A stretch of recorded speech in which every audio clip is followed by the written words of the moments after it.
ಹೇಳಂಗಿಲ್ಲ. ಆದರೂ ಒಬ್ಬ ಹೆಣ್ಮಗಳಿಂದ ಕೇಳಲತ್ತೆ, ತಂಗಿ ಮತ್ತು ನಿನ್ನ ವಯಸ್ಸು ಎಟ್ಟು ಒತ್ತುಕೊಂಡದ ಕೇಳಿದಾಗ, ಯವ್ವ ನನಗೆ ಈಗ 3 ವರ್ಷ ಆಗ್ಯಾವ ಅನ್ಲ. ಈಗ ನನಗೆ 3 ವರ್ಷ ಆಗ್ಯಾವ. ಆಕೆ ಅಂದು, ಇದೇನ ತಂಗಿ ನೋಡೋಕೆ ಇಟ್ಟು ದೊಡ್ಡಕ್ಕೆ ಆಗಿದೆ, ಮಕ್ಕಳು ಆಗ್ಯಾವ, 3 ವರ್ಷ ನಿನಗೆ ಹೆಂಗೆ ಹಾಕವ? ಇಲ್ಲ ನನಗೆ 3 ವರ್ಷ ಆಗ್ಯಾವ ಅಂದು. ನಿನಗೆ 3 ವರ್ಷ ಆಗ್ಯಾವ ತಿಳ್ಕೊಂಡ್ರೆ ನಿಮ್ಮ ಅತ್ತಿಗೆ ಎಟ್ಟಾಗ್ಯಾವ ಅಂದರು. ಅತ್ತಿಗೆ ಎಟ್ಟಾಗ್ಯಾವ? ಆಕೆಗೆ ಈಗ 1 ವರ್ಷ ಆಗ್ಯಾವ ಏನ್ರಿ? ಅತ್ತಿಗೆ 1 ವರ್ಷ ಆಗ್ಯದ, ಸೊಸಿಗೆ 3 ವರ್ಷ ಆಗ್ಯದ. ಮತ್ತು ನಿಮ್ಮ ಅತ್ತಿಗೆ 1 ವರ್ಷ ಆದ ಬಳಿಕ ನಿಮ್ಮ ಮಾವಿಗೆ ಎಟ್ಟಾಗ್ಯಾವ ಅಂತಂದ್ರೆ ನಮ್ಮ ಮಾವಿನ ಹುಟ್ಟೆಗಿಲ್ಲ ಅನ್ನೋದು ಏನ್ರಿ? ಮಾವ ಯಾರೋ ಕೇಳಿದ ನಿನ್ನ ವಯಸ್ಸು ಎಟ್ಟು? ಹೆಣ್ಮಕ್ಳಿಗೆ ವಯಸ್ಸು ಕೇಳಬಾರ್ದತ್ತ, ಗಂಡು ಮಕ್ಕಳಿಗೆ ಪಗಾರ ಕೇಳಬಾರ್ದತ್ತ ಏನ್ರಿ?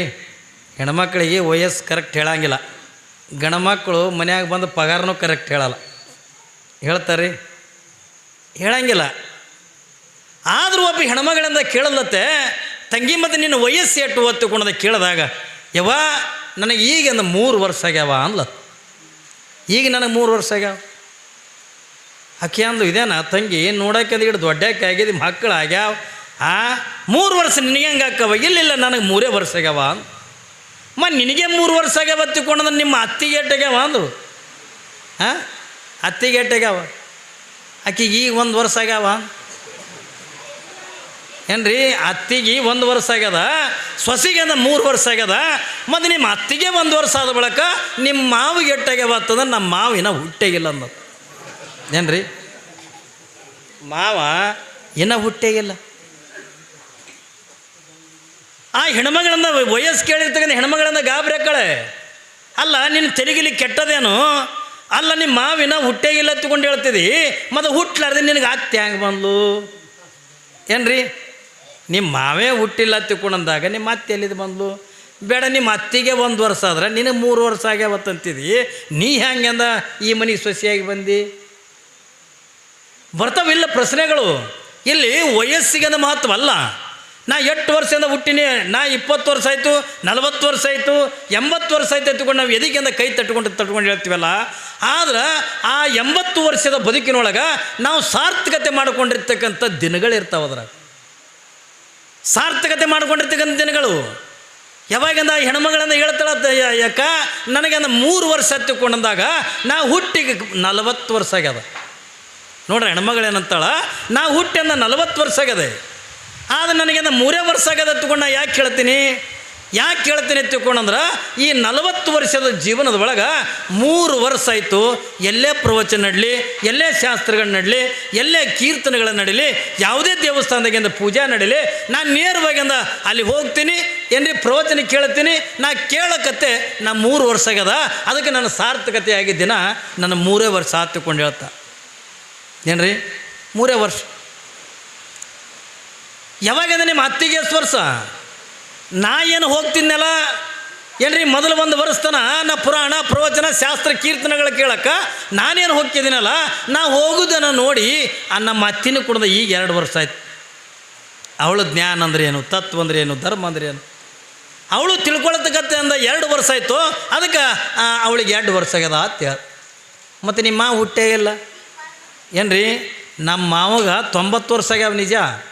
ಆದ್ರೆ 1 ದಿವಸನೂ ಪುರಾಣ ಅಲ್ಲಿಲ್ಲ, 1 ದಿವಸ ಪ್ರವಚನ ಇರಲಿಲ್ಲ, 1 ದಿವಸನೂ ಶಾಸ್ತ್ರ ಇರಲಿಲ್ಲ, ಕೀರ್ತನೆ ಇರಲಿಲ್ಲ, 1 ದಿವಸನೂ ದಾನ ಧರ್ಮ ಪರೋಪಕಾರ ಗುಡಿ ಗುಂಡಾರ ತಗೊಂಡು ಯಾವುದನ್ನು ಕೂಡ ಬದುಕಂತಕ್ಕಂಥದ್ದನ್ನು ಬರೀ ಎದಕ್ಕೆ ಕಳೆದನ್ನ ತಗೊಂಡು ಕೇಳಿದ್ರೆ, ಕತ್ತಿ ದುಡ್ದಂಗೆ ದುಡಿಯೋದು, ದನ ತಿಂದಂಗೆ ತಿನ್ನೋದ್ರಾಗೆ ಬದುಕನ್ನು ಕಳೆದ ಅವನ ಸಾರ್ಥಕತೆ ಆಗಿರ್ತಕ್ಕಂಥ ದಿನಮಾನಗಳೇ ಇಲ್ಲ ಅಂತಕೊಂಡು ಹೇಳ್ತಾರೆ. ಮನುಷ್ಯನಿಗೆ ಎಟ್ಟ್ಯಾಕೆ ವರ್ಷ ಆಗವಲ್ದಕ್ಕ ಸಾರ್ಥಕತೆ ಆಗಿರ್ತಕ್ಕಂಥ ದಿನಮಾನಗಳಂದ್ರೆ ಸ್ವಲ್ಪರೇ ಮನುಷ್ಯನಿಗೆ ಬೇಕು. ಅದಕ್ಕಾಗಿ ನನಗೆ ಈ ದಿನಮಾನಗಳು ಇವು ಪುಣ್ಯದ ದಿನಮಾನ, ಇದು ಧರ್ಮದ ದಿನಮಾನ ಏನ್ರಿ, ಇದು ನೀತಿಯ ದಿನಮಾನ, ಆಚಾರ ವಿಚಾರಗಳನ್ನು ದಿನಮಾನ ಅಂದಾಗ ಭಗವಂತನಿಗಾಗಿಂದ ಅರ್ಪಣೆ ಆಗಿರ್ತಕ್ಕಂಥದ್ದು. ನಾವು 80 ವರ್ಷ ಆದರೂ ಕೂಡ ಅದರೊಳಗೆ 8 ವರ್ಷದಿಂದ ನಾವು ಭಗವಂತನಿಗಾಗಿಂದ ಅರ್ಪಣೆ ಮಾಡಿಬೇಕು ಅನ್ನೋದನ್ನು ಅದು ಭಾಳ ಮಹತ್ವದಿರ್ತದೆ ಪುಣ್ಯಾತ್ಮರೇ. ಅಂಥ ಮಹತ್ವದಾಗಿರ್ತಕ್ಕಂಥ ಏನ್ರಿ ಧರ್ಮ ತೀರ್ಮಾನಗಳನ್ನು ತಿಳ್ಕೋಬೇಕು ಏನ್ರಿ, ಖುಷಿ ಪಡಬೇಕು ಏನ್ರಿ. ನಾವು ಏನು ಹೇಳಿರ್ತೀವಲ್ಲ ಅದನ್ನು ನಾವು ನಿತ್ಯ ಮನೆಯಾಗಿಂದ ಮೆಲುಕು ಹಾಕಬೇಕು. ಅದನ್ನು ಭಾಳ ನಡೆಸಲಿಕ್ಕೆ ಆಗದೆ ಇದ್ದರೂ ಸ್ವಲ್ಪ ಬೇಕಾಗಲಕ್ಕ ಧರ್ಮ ಮಾರ್ಗದೊಳಗೆ ನಮ್ಮ ಬದುಕು ಅನ್ನತಕ್ಕಂಥದ್ದನ್ನು ಕಳಿಬೇಕತ್ತುಕೊಂಡು ಅನ್ನುವಂಥ ಮಾತನ್ನು ಇವತ್ತಿನ ದಿವಸದಿಂದ ಹೇಳುತ್ತಾ ಈಗಾಗಲೇ ನೋಡ್ರಿ 11 ಗಂಟೆ ಆಯ್ತು. ನಮ್ಮೆಲ್ಲ ತಿರುಗಿ ಅಡ್ಡಾಡಿ ಕನಸು ಬೀಳ್ತಿದ್ದು ಹಿಡಿದ್ನ್ಯಾಗ ಏನು ರೀ ಪುರಾಣ ಅಂತಕಂದು ಈಗ ಪ್ರಾರಂಭ ಆಗ್ಯದ. ಅದಕ್ಕೆಂದ ಹೆಚ್ಚಿಗೆ ಹೇಳೋದಕ್ಕಿಂತಲೂ ಕೂಡ ನೀವೆಲ್ಲ ನಾಳೆಗೆ ಏನು ಮಾಡ್ಬೇಕ್ರಿ ಎತ್ಕೊಂಡು ಕೇಳಿದ್ರೆ ನಾಳೆಗೆ 7 ಗಂಟೆಗೆ ಪುರಾಣ ಪ್ರಾರಂಭ ಆಗ್ತದೆ ಏನು ರೀ. ಯಾರು ಬರ್ರಿ ಬರಲಾರ್ದೆ ಇರ್ರಿ. 7 ಗಂಟೆಗಿಂದ ಗವಾಯಿಗಳು ಬಂದಂದ ಸಂಗೀತ ಚಲೋ ಮಾಡ್ತಾರೆ. 7:15 ನಮ್ಮ ಪುರಾಣ ಪ್ರಾರಂಭ ಆಗ್ತದ. 9:00 ಇಲ್ಲಿ ಪುರಾಣ ಮಾಂಗಲಕ್ಕದ.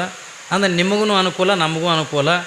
ಈಗ ನೋಡ್ರಿ ಈಗ ನಮ್ಮ ಸಾವುಕಾರ ಆಕಡಿಸ್ಲಕ್ಕತ್ತ ಹ್ಯಾಂಗ ಮಾಡೋದು ಏನು ರೀ. ನಿದ್ದೆ ಬಂದಾಗ ಬುದ್ಧಿ ಹೇಳಕ್ಕೆ ಹೋದ್ರೆ ಎದ್ದು ಬಂದು ಎದಿಗೆ ಗೊತ್ತಾರತ್ತ. ಅದಕ್ಕೆ ನಾವು ನಿದ್ದೆ ಬರೋದಕ್ಕಿಂತ ಮೊದಲ ಏನು ರೀ ಅತಿ ಹಸಿವೆ ಆಗೋದಕ್ಕಿಂತ ಮೊದಲ ನಾವು ಪ್ರವಚನ ಮುಗಿಸಿಬಿಟ್ಟಿವಿ ಎತ್ತಿಕೊಂಡ್ರೆ ನಿಮಗೂ ಅನುಕೂಲ ಆಕೈತಿ. ಈಟೆ ಒಂದು ಏನು ಕೇಳ್ಕೊತೀವಿ ಪೂಜಾರಿಗಳು ಸ್ವಲ್ಪ ಜಲ್ದಿ ಪೂಜೆ ಮಾಡೋಕ್ಕೆ ಪ್ರಯತ್ನ ಪಡಿರತ್ತನ್ನುವಂಥ ಮಾತನ್ನು ಅವ್ರ ಹತ್ರ ಕೇಳಿಕೊಂಡು ನಾಳೆ ಸರಿಯಾಗಿ 7:15 ಪುರಾಣ ಪ್ರಾರಂಭ ಆಗ್ತದೆ. ನೀವೆಲ್ಲರೂ ಕೂಡ ಬರ್ರಿ. ಯಾಕಂದರೆ ಇದು ಪವಿತ್ರವಾಗಿರ್ತದೆ ದಿನ. ಈ 9 ದಿವಸ ನೋಡ್ರಿ ನೀವು ಏನು ರೀ ಊರಾಗ ಎಂಥ ಜಾತ್ರೆ ಅದಂದ್ರೆ ಯಾರೇ ಕೌದಿ ತೊಳೆದ್ರಿ ಯಾರೇ ತೊಳಿತೀರಿ ಇವ ಯಾರೇ ಮನೆ ತೊಳಿತೀರಿ ಯಾರೂ ಮನೆ ಕೌದಿ ತೊಳೆಯಂಗಿಲ್ಲ. ಆದರೆ ಈ ನವರಾತ್ರಿ ಒಳಗಂದ್ರೆ ನೀವು ಕೌದಿ ತೊಳಿತೀರಿ ಏನು ರೀ ಮನೆ ತೊಳಿತೀರಿ ಏನೆಲ್ಲ ಮಡಿಯಾಗಿರ್ತೀರಿ ಇದ್ದಿದ್ದು ಬಿದ್ದಿದ್ದು ಎಂತೀರಿ ಚಿಂದಿ ಉಳಿಸೋದಕ್ಕೆ ತೊಳೆದು ಹಿಂಡಿ ಹಾಕ್ತಾರೆ ಏನು ರೀ. ಅಲ್ಲಿ ನಾವೊಂದು ಮಾತು ಹೇಳ್ತೀನಿ ಬಟ್ಟೆ ತೊಳೆದಿಂದ ಮಡಿ ಮಾಡಿ ಅಂದ್ರೆ ನೀವೆಲ್ಲ ಮಡಿಯಾಗಿಂದ ಇರ್ತಕ್ಕಂಥವ್ರು 9 ದಿವಸ. ಆದರೆ ನನ್ನಿಂದ ಇನ್ನೊಂದು ಮಡಿ ಆಗ್ಬೇಕು. ಏನು ಮಡಿ ಎತ್ತಿಕೊಂಡೆ ಕೇಳಿದ್ರೆ ಮೈ ಮೇಲೆ ಕಾಣತಕ್ಕಂಥ ಬಟ್ಟೆ ತೊಳೆದ್ರೆ ಏನು ರೀ ಕಣ್ಣಿಗೆ ಕಾಣ್ತಕ್ಕಂಥ ಮನೆ ತೊಳೆದ್ರೆ ಅದನ್ನು ಮಡಿ ಮಾಡಿದ್ರೆ ಬಟ್ಟೆ ಮಡಿ ಮಾಡಿದ್ರೆ ಆದರೆ ಕಾಣದೇ ಇರ್ತಕ್ಕಂಥ ಒಂದನ್ನು ಮಡಿ ಮಾಡ್ಕೋಬೇಕು. ನಿಜವಾಗಿರ್ತಕ್ಕಂಥ ಮನುಷ್ಯನಾಗಿಂದ ಹುಟ್ಟೋದ ಬಳಕ ಒಂದು ಮಡಿ ಇರಬೇಕು. ಅದು ಯಾವುದು ಒತ್ತುಕೊಂಡದೆ ಕೇಳಿದ್ರೆ ಮನಸ್ಸು ಮಡಿ ಇತ್ತು ಅಂತಂದ್ರೆ ಮಾತ್ರ ಜಗತ್ತಿನಾಗಿಂದ ಎಲ್ಲನೂ ಕೂಡ ಮಡಿ ಇರ್ತದೆ ಏನು ರೀ. ಭಾವ ಮಡಿ ಇತ್ತು ಅಂದ್ರೆ ಮಾತ್ರ ಜಗತ್ತೆಲ್ಲ ಮಡಿ ಇರ್ತದಲ್ಲ. ಹಂಗೆ ಭಾವ ಮಡಿ ಮಾಡೋದಕ್ಕಾಗಿ ನಿಮ್ಮ ಮನಸ್ಸು ಮಡಿ ಮಾಡೋದಕ್ಕಾಗಿಯೇ ಇವತ್ತು ಅಕ್ಕ ಮಾದೇವಿ ಪುರಾಣ ಅಂತಕ್ಕಂಥನ ಹಚ್ಚಕತ್ತಿ ಪುಣ್ಯಾತ್ಮರೇ. ಒಂದು ಕಡೆ ತೊಳೆದಿಂದ ಮಡಿ ಇಟ್ಟಿರಿ. ಈಗ ಈ 9 ದಿವಸದಿಂದ ಈ ಮನಸ್ಸು ಅಂತಕ್ಕಂಥ ಮಡಿ ನಾವೆಲ್ಲರೂ ಕೂಡ ಮಾಡಬೇಕಾಗಿದೆ. ಅದನ್ನು ಎಲ್ಲರೂ ಕೂಡ ಮಾಡೋಣ ಹತ್ತಿಕೊಳ್ಳೋಣ ಮಾತನ್ನು ಹೇಳುತ್ತಾ ಇವತ್ತಿನ ಪ್ರವಚನಕ್ಕಿಂತ ವಿರಾಮ ಕೊಡ್ತಾಯಿದ್ದೀನಿ. ಯಾಕಂದ್ರೆ ಮಳೆನೂ ಕೂಡ ಭಾಳ ಎಲ್ಲ ಕಡೆ ಭಾಳ ಅದ್ರಿ ಮಳೆ. ಇದು ನಿಮ್ಮಲ್ಲೇ ತಲ್ಲ ನಮ್ಮಲ್ಲಿನೂ ಕೂಡ ಸಿಕ್ಕಾಪಟ್ಟಿ ಮಳೆ. ಇವತ್ತು ನಾ ಮಠದಾಗಿಂದ ಬರಬೇಕಾದ್ರೆ ದೊಡ್ಡ ಮಳೆ ನಮ್ಮಲ್ಲಿ ರೀ. ನನಗೆ ಬರಬೇಕಾದ್ರೆ ರೋಡ್ ಸದಕ್ಕೆ ಕಂಡಿಲ್ಲ. ಅಷ್ಟು ಎಲಿತನ ಏನು ರೀ ಸಣ್ಣ ಇಲ್ಲಿ ಗುಲ್ಬರ್ಗತನ ಸಿಕ್ಕಾಪಟ್ಟಿ ದೊಡ್ಡ ಮಳೆ. ಗುಲ್ಬರ್ಗದಿಂದ ಒಂದೊಂದು ಹನಿ ಅಂದ್ರೆ ನಿಮ್ಮ ಕಡೆ ಮಳೆ ಚಲವಾಗಿ ಈಗ ಚಲವಾಗಿದೆ ನಿಮ್ಮಲ್ಲಿ. ಯಾಕಂದರೆ ಇದು ವಿಚಿತ್ರ ಮಳೆ. ಇದು ಯಾಕೋ ರೈತನಿಗೆ ಕಷ್ಟ ಕೊಟ್ಟ ಹೋಗಂಗೆ ಕಾಣ್ತದೆ. ನಮ್ಮಲ್ಲೆಲ್ಲ ಪೂರ ತೊಗರಿ ಹೋಗ್ಯದೆ ಉದ್ದು ಹೋಗ್ಯದೆ ಎಲ್ಲನೂ ಕೂಡ ಹೋಗಿಬಿಟ್ಟದ. ಆದರೂ ಕೂಡ ತಾಯಿ ಧ್ಯಾನ ಮಾಡೋಣ ಏನ್ರಿ. ನಾವು ತಾಯಿಗಾಗಿ ಸ್ಮರಣೆ ಮಾಡೋಣ. ಎಲ್ಲೋ ಒಂದು ಮೂಲೆಯಾಗಿಂದ ನಮಗೆ ಏನ್ರಿ ರೈತರಿಗಿಂದ ಬದುಕಲಿಕ್ಕಿಂದ ದವಸ ಧಾನ್ಯ ಅಂತಕ್ಕಂಥ ತಾಯಿ ಕೊಡ್ತಕ್ಕಂಥ ಸಾಮರ್ಥ್ಯ ಅವಳು ಬಲ್ಲಿ ಐತೆ ಎತ್ತಿಕೊಂಡಂದಾಗ ಅವಳನ್ನೇ ನಂಬಿಂದ ಜೀವನ ಕಳೆಯೋಣ ಅನ್ನುವಂಥ ಮಾತನ್ನು ಹೇಳುತ್ತಾ ಇವತ್ತಿನ ಪ್ರವಚನಕ್ಕಿಂತ ಮಹಾಮಂಗಲ ಮಾಡೋಣ. ನಾಳೆ ಸರಿಯಾಗಿ 7 ಗಂಟೆಗೆ ಪುರಾಣ ಪ್ರಾರಂಭ ಆಕೈತಿ.